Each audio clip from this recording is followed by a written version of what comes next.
जो कई मैया ने अब हमें खाए लो जाए नौगा खाए नाई ठाकुर को तू खवे जाए तेरा कोनवा खानदान खवे जाए तेरा मोहल्ला तेरे रिश्तेदार खवे जाए मैं काहे को खवे जाए मैं तो चलो सोई जमुना मासे में आए और भोले बा नारद से कही बाबा जे तुमने बालक भेजे हैं के कोल्ड स्टोर है अरे कुंटलों का पकवान खा गए फिर भी भूख भूख चिल्ला रहे हैं अभी भूख से तृप्त नहीं हुए। सोई भोले बाबा ने अपने खुज्जी में से झोली में से 2.5 पत्ते तुलसी के निकाल करके दिए और कई लाई बच्चे ले जाओ और दोनों बच्चों को दे देना तृप्त हो जाएंगे। नाई मन में विचार करने लगा कुंटलों को भोजन खाए गए और बाद से भूख नाई बेटी और भला जो 2.5 पत्ता तुलसी के क्या करेंगे। आज 2.5 पत्ते तुलसी के जाकर के दिए और जैसे ही दोनों गणों ने शिष्यों ने खाए और एकदम से टकार आ गई। ओ मैया पूछने लगी लड़ा और कछु ले बोले मैया आप कछु है अब तो अच्छी लग रही है पलटी भाई क्योंकि मैया को अभिमान हो गया था।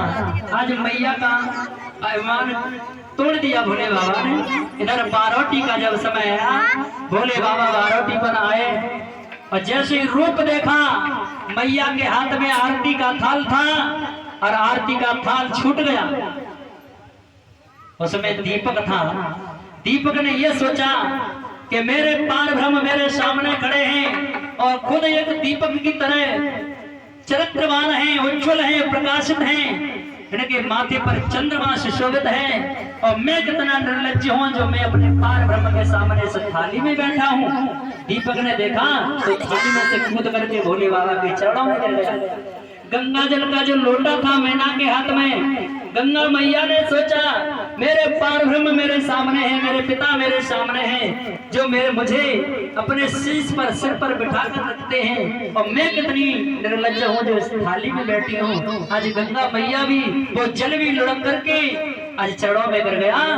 आज मैया ने जब भोले बाबा का रूप देखा तो नारद की ओर दांती पीस करके कहने लगी नारद तुमने ये मेरे साथ में अच्छा नहीं किया। अरे जी 80 साल को डोगरा और मेरी नदी 16 वर्ष की अभी पूरी नहीं है पाई और तुमने ये पर अच्छा नहीं दिया धोखेबाजी की है। नारद मैं कदापि अपनी बेटी की शादी नहीं करूंगी।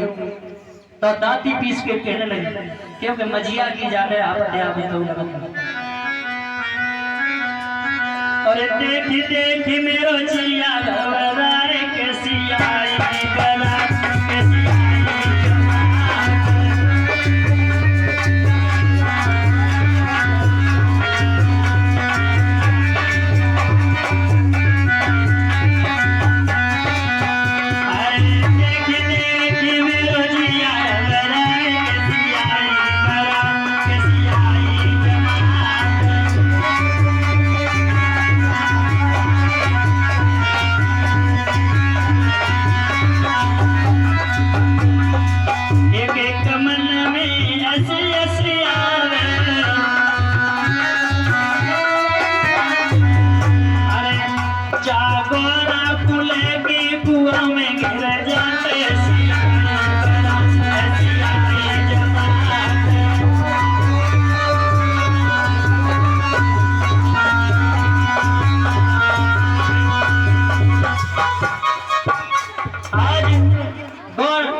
मैया नाराज होने लगी। इधर बारोटी पे गिरजा सहेलियों के साथ में जो अछत होते हैं चावल बटन के वो फेंकने के लिए आई और सखियन ने देखो तो सखियां हरी हंसी प्रयास करने लगी। एक कहने लगी और बहना देख जी गौरा को दूल्हा कैसो है जाके हाथ में डमरू है और मोह तो चल गए तो बंदर बंदरिया को खेल कर दूसरी करने की बहना जी मदारी ना है जाके गले में देख सांप कितने लटक रहे हैं मोह तो जी लगे कि जी तो सपेरा है सांप पकड़ तो सांप को खेल दिखा नाना भान से प्रयास करने लगी भोले बाबा का। तो नारद जी पास में आए और कहने लगे हे पिताजी अब तो अपनी माया को समेट लो और हमारे काय को बदियते कराए रहे हो अब तो अपने देश में आ जाओ।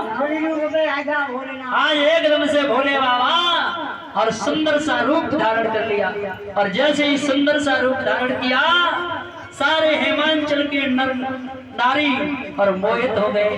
जागी रही भावना जैसी और तही मूर्ति देखी प्रभु तेज।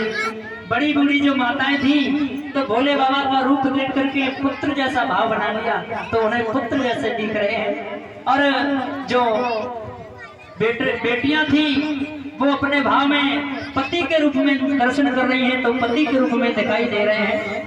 जैसे जैसे भाव बन गए वैसे वैसे रूप में भगवान ने दर्शन दिए। हिमाचल नगरिया में आज बारोटी हुई, विवाह का नंबर आया, मंडप के नीचे भोले बाबा को लाया गया, उधर से मैया पार्वती को भी बुलाया गया। खड़े है जा भोले बाबा। और मैया पार्वती ने भोले बाबा के गले में और वरमाला पहनाई। पहना दो पार्वती जी। ओम मंगलम भगवान विष्णु मंगलम गरुड़ध्वज मंगलम पुंडरीकाक्षाय मंगलाय हरि। बोलिए उमापति महादेव की, नारायण भगवान की, गिरजा मैया की। बैठ जाओ। आज पहले गौदान किया राजा हेमांचल ने। आज भी विवाह होता है तो सबसे पहले गौदान होता है मामा के हाथों द्वारा, उसके बाद में कन्यादान होता है। आज कन्यादान किया, पाण ग्रह संस्कार किया, अपनी कन्या का हाथ भोले बाबा के हाथ में थमा दिया और मंडप के नीचे बैठे हैं।